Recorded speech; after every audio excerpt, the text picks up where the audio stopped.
Рахмат, расылы білдіреміз. Урматтуу коноктор, мынакей бүгүн өтүү сонун жакшы маареке Актой өтүп отурат. Мен сөз кезегин бата берүү үчүн аксакалдарга беренден алдын сиздерге эскертүү катарында экөө сөз айтып кетейин дедим. Кемчилик болсо той ээлерине капа болбоңуздар. Себеби той ээлери менен сиздер туугансыздар, кошунасыздар, ар дайым биргекте болосуздар. Ал эми той ээлеринен кемчилик, капачылык болгон болсо бизге айтыңыздар, бизге капа болуңуздар.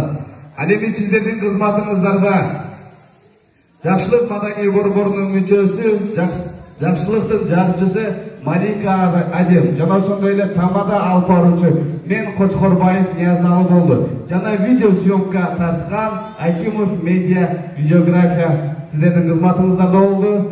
Кызмат болсо кийин кайрылсаңыздар болот. Жаштык кылып, жаңылышып, тилимден адашсам